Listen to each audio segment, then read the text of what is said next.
Thanks for joining us, much appreciated. And today we are talking about the attempt by Penguin Random House, which is the #1 publishing company in the United States in particular, but also to a degree in other Anglo-Saxon countries like the UK, Australia, etc. So the attempt by Penguin Random House, #1 in the book publishing industry, to acquire Simon Schuster, which is the #4 publishing house in particular in the US. So why was it blocked on antitrust grounds, and what does this mean in terms of interventionism, intervention by state entities in global M&As nowadays? So back in 2020, Penguin Random House, Penguin Random House acquisition of Simon & Schuster seemed a given to all insiders from the book publishing industry. They actually changed their tune in November 2021, so exactly a year ago, when the US Department of Justice, the DOJ, filed a lawsuit to block the deal. And it actually just won. The decision was handed down on the 31st of October 2022, and it actually won. So why did the Penguin Random House's acquisition of Simon & Schuster fell through? And what does it say about current M&A antitrust enforcement policy in the US, but also globally? Well, let's have a look at the facts first. Simon & Schuster is an American publishing company founded in New York City in January 1924 by Richard Simon and Max Schuster. So here you have Simon & Schuster. Its initial commercial break came from publishing crossword puzzles after Richard Simon's aunt, a crossword puzzle enthusiast, asked whether there was a book of New York World crosswords puzzles out there to buy as a gift. The New York World, it was a magazine very famous in the New York area. And so since there was no book of New York World crossword puzzles, and sensing an opportunity, Richard Simon and Max Schuster started a publishing house that focused on publishing crossword puzzles initially. At the end of 2005, Simon Schuster was part of the American multinational media conglomerate CBS Corporation. And in 2019, CBS and Viacom reunited to form Viacom CBS. So as a result, Simon & Schuster became part of the newly formed Viacom CBS conglomerate, which has since rebranded as Paramount Global in 2022. This is because this American multinational mass media and entertainment conglomerate owns the Paramount Pictures, film and television studio, among other entities. So in March 2020, Viacom CBS, as it was still called at the time, so Viacom CBS CEO Bob Bakish announced his intention to sell the Simon & Schuster division, as it does not have significant connection for our broader business. And this is actually a very fair statement. I had a look at the assets and various companies that Viacom CBS / Paramount Global owes. And it's absolutely true that you don't really understand what Simon & Schuster publishing house is doing. They're in the middle of all these assets, as they are mostly focused on media assets and companies like Paramount Pictures.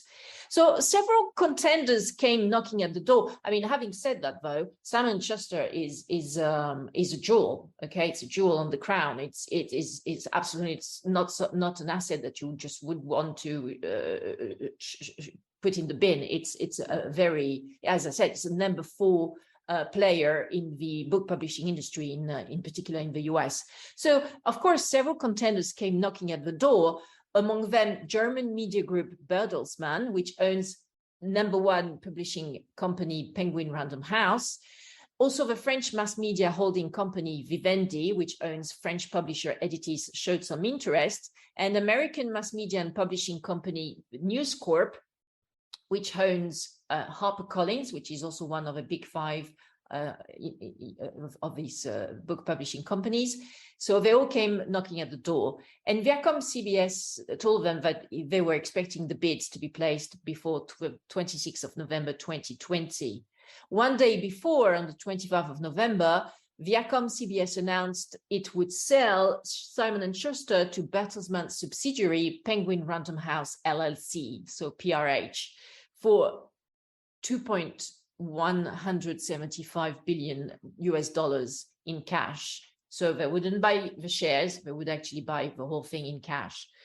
So the transaction was expected to close in 2021, subject to customary closing conditions, including regulatory approvals. It isn't clear, but likely whether PRH made some filings with and required some clearances from the United States Department of Justice, so the DOJ, as it is abbreviated, or the Federal Trade Commission, the FTC, under the Hart-Scott-Rodino Act. But they probably made some filings, because this acquisition, this merger was meeting 3 of the criteria under the Hart-Scott-Rodino Act. However, and since the horizontal acquisition, i.e. an acquisition between competitors of Simon Schuster by PRH, would have created a publishing company that controlled roughly 1/3 of the worldwide publishing business, the Department of Justice, the DOJ, filed a civil antitrust lawsuit on the 2nd of November 2021 to block it under Section 7 of the Clayton Act. And I quote here, ensure fair competition in the US publishing industry. The DOJ's complaint is actually available on the written version of this content, which is viewable on crefovi.com/publications, or in French at crefovi.fr/publication. And you can view our limited access and confidential content by becoming a subscriber to our yearly plan on crefovi.com/store, or for the French version, French language of his content, on crefovi.fr/magasin. So on there, you will see the complaint filed by the DOJ. So the lawsuit went to trial in August 2022 with the DOJ's star witness, the author Stephen King, the master of horror and gore, whose works are actually published by Simon & Schuster, testifying in the US District Court for the District of Columbia in Washington, D.C. Other industry luminaries, among them powerful literary agents and other best-selling authors, also testified. Even executives from other major publishing houses, among them the heads of Hachette and HarperCollins, more on these publishing companies later on in this webinar, also testified against the acquisition. After a 13-day trial in Washington, D.C., which lasted until the 19th of August 2022, U.S. District Court Judge Florence Pan made a final verdict on 31st of October 2022, as I said before, deciding that the acquisition should be blocked by a permanent injunction. While the full order is temporarily sealed to allow the parties to review for confidentiality, a brief 2-page document was released by the District Court for the District of Columbia, stating that upon review, and I quote here, upon review of the extensive record and careful consideration of the parties' arguments, the court finds that the US has shown that the effect of a proposed merger may be to substantially lessen competition in the market for the US publishing rights to anticipated top-selling books. While this is a blow for the acquisition, PRH said that it was planning to appeal the permanent injunction through the release of the following statement. We strongly disagree with today's decision, which is an unfortunate setback for readers and authors, and we will immediately request an expedited appeal. As we demonstrated throughout the trial, the DOJ's focus on advances to the world's best paid authors instead of consumers, or the intense competitiveness in the publishing sector, runs contrary to its mission to ensure fair competition. We believe this acquisition will be pro-competitive, and we will continue to work closely with Paramount and Simon Schuster on next steps. However, PRH could only appeal the decision if Paramount Global, Simon & Schuster's parent company, agreed to extend the acquisition, which purchase agreement was due to expire on the 22nd of November 2022. But Paramount Global decided to let the purchase agreement for the acquisition expire, which triggered a $200 million termination fee for PRH to pay to Paramount Global. So that's a pretty hefty fee to pay, and it shows that perhaps they should have thought out this acquisition a bit more carefully at PRH.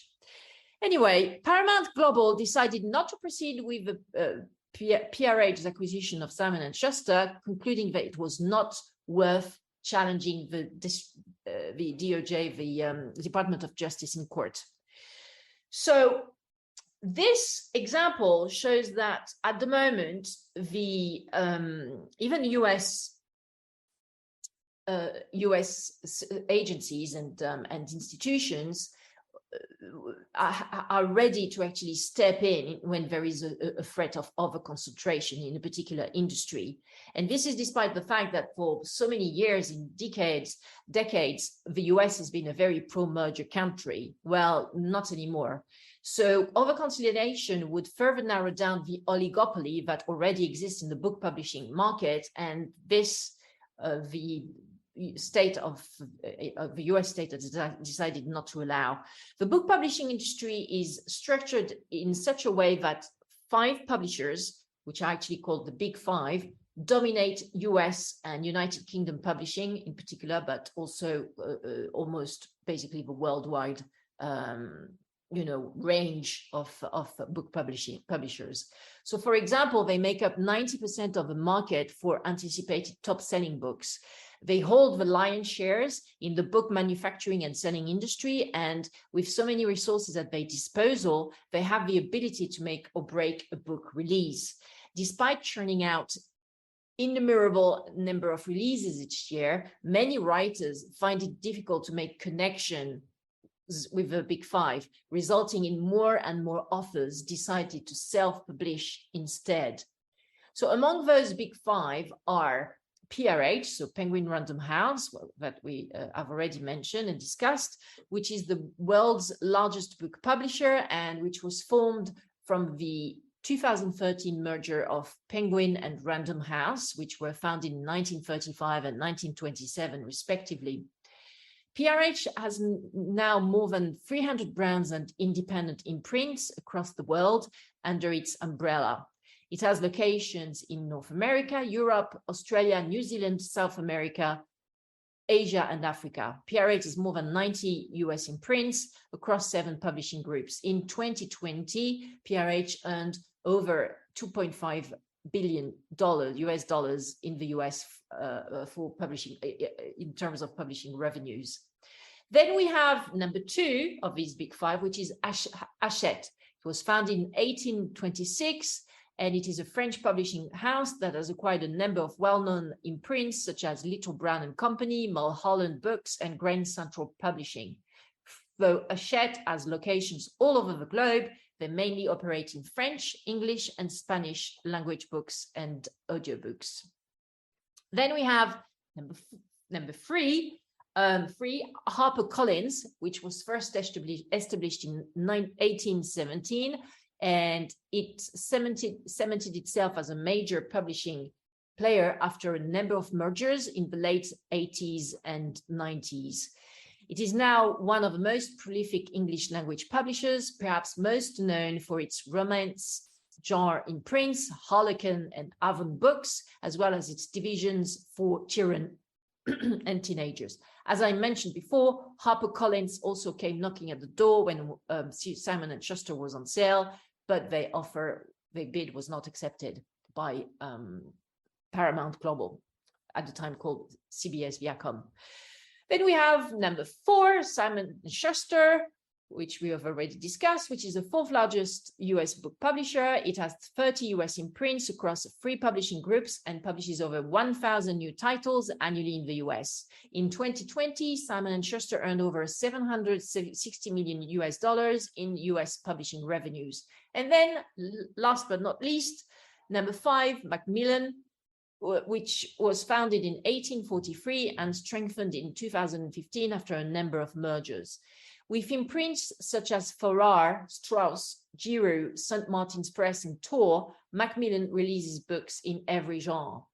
So since both Simon & Schuster and PRH, Penguin Random House, are part of the Big Five, the Department of Justice contended in the lawsuit that number 1 PRH and number 4 SNS, Simon & Schuster, by total sales, compete fiercely to acquire the rights to publish the anticipated hottest selling books.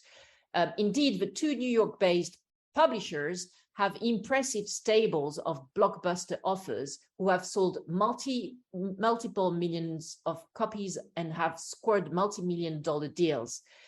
So, for example, within PRH Constellation are Barack and Michelle Obama, whose package deal for their memoirs totaled an estimated $65 million. There's also Bill Clinton at PRH, who received $15 million for his memoir. Then Toni Morrison, late Toni Morrison, was a part of a stable of authors, John Grisham and Dan Brown as well. Simon & Schuster counts Hillary Clinton, who received a $8 million advance for a memoir, as well as Stephen King, as we already mentioned, because he was the star witness in the lawsuit, and also Bob Woodward and Walter Isaacson are in SNS stable of authors. So if competitors PRH and Simon & Schuster had been allowed to merge, the combined company would control nearly 50% of the market for the acquisition of publishing rights to anticipated top-selling books, hurting competition by reducing advances paid to authors and diminishing output, quantity, and variety of books published. Post-merger, the 2 largest publishers would collectively control more than 2/3 of this market, leaving hundreds of authors with few alternatives and even less leverage. So in evaluating a potential acquisition of Simon & Schuster, a Bertelsmann board presentation characterized the US publishing industry as an oligopoly of PRH and only 4 further large publishers, the one we just mentioned, Hachette, HarperCollins, Simon & Schuster, and Macmillan. The acquisition would have made this oligopoly even smaller. Indeed, it would have reduced 5 to just 4. Because Bertelsmann knew that the acquisition posed a greater antitrust risk than any other potential buyers of Simon & Schuster, it understood that it would have to pay a significant premium over other bidders to acquire Simon & Schuster. And that's probably what happened. The bid must have been much higher.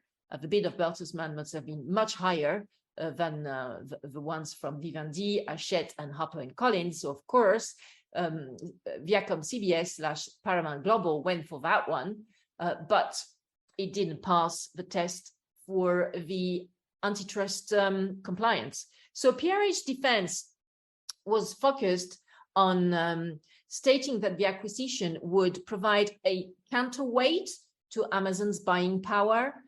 But the Department of Justice dismissed this argument, highlighting in its complaint that several PRH executives had made statements that the acquisition was consistent with a goal to be, and I quote here, an exceptional partner for Amazon. So US District Court Judge Pan agreed with the DOJ on this one too.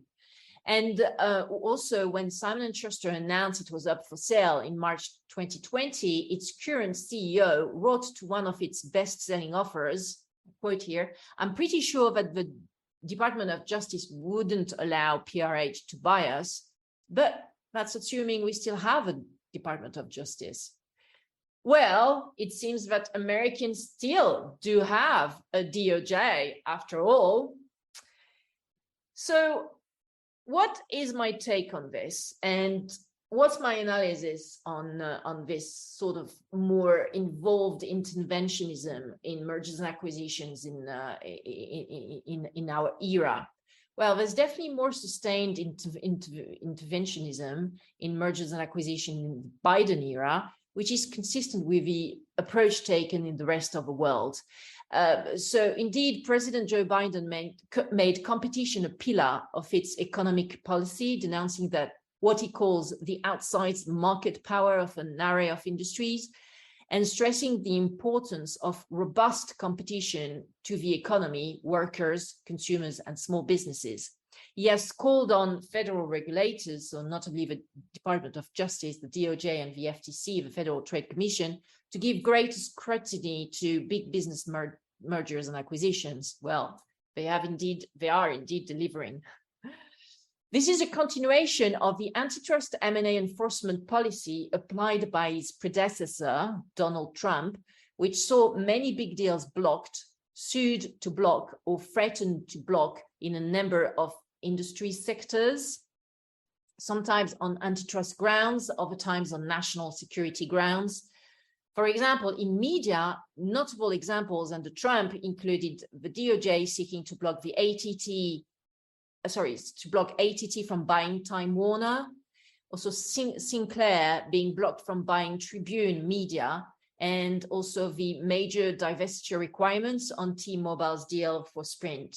In tech, Broadcom was blocked from buying Qualcomm, Canyon Bridge from buying Lattice Semiconductor, and DraftKings from merging with FanDuel during the Trump presidency.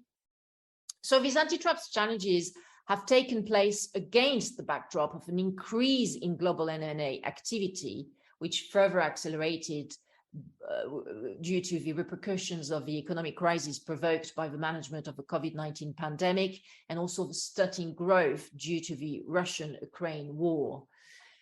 So, subject to regulatory approval was, in the post-merger US for decades, an M&A risk factor that merging companies disclosed as boilerplate. So basically, they didn't really, threat that the US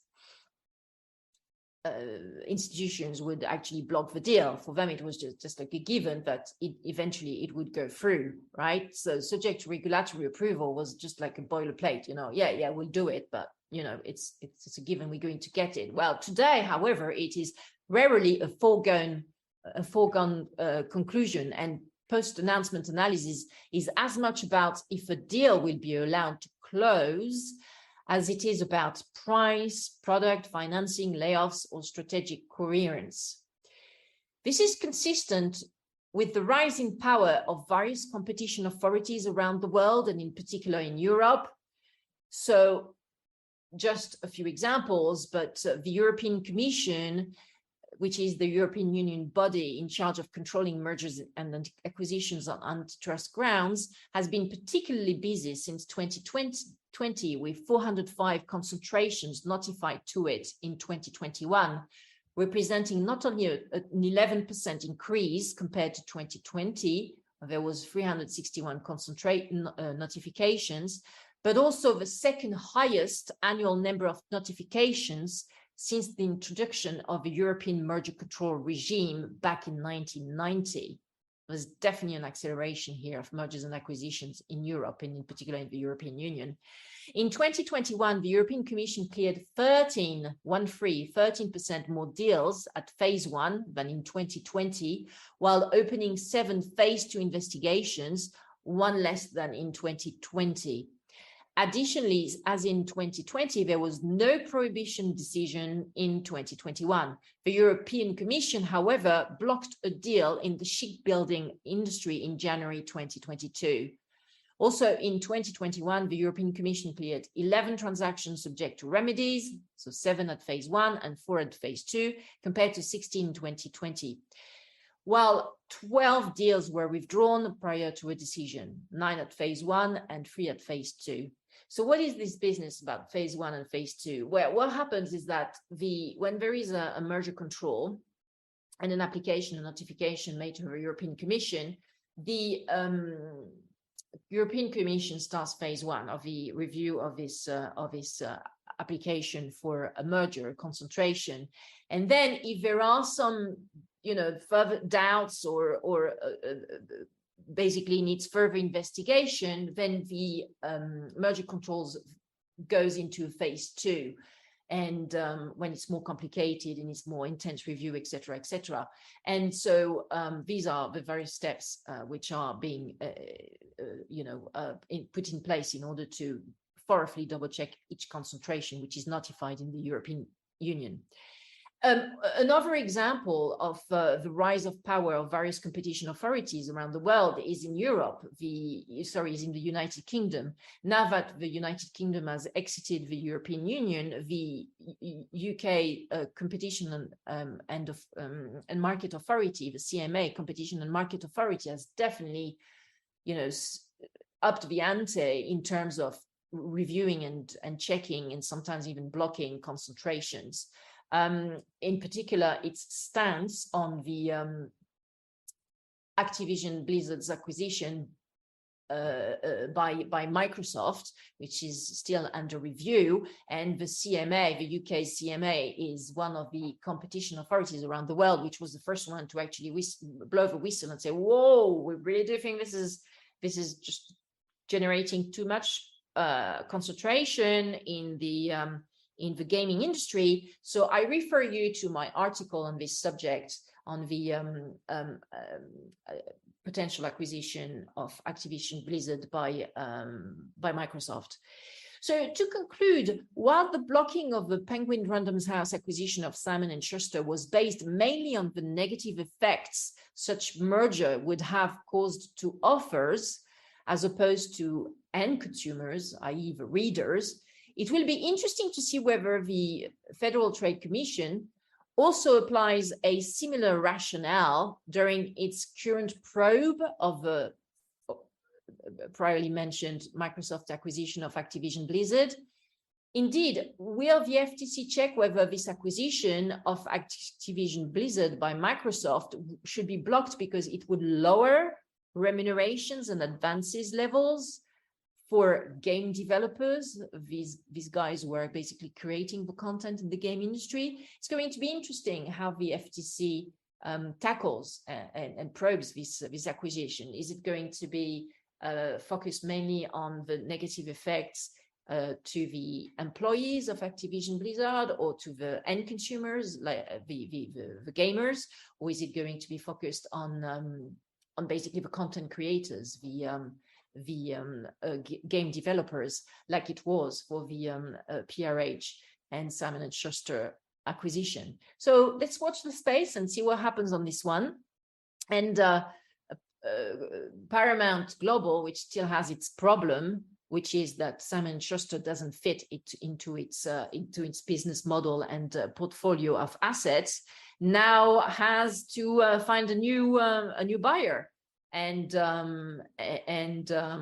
it is actually in a much better position because not only was it paid $200 million of commission by PRH after the failed acquisition and the termination of the acquisition agreement, the purchase agreement, but also Simon & Schuster's accounts are in a much better position now than they were in 2020, just after during the COVID-19 pandemic. So apparently now it's even more of a crown jewel in the tiara of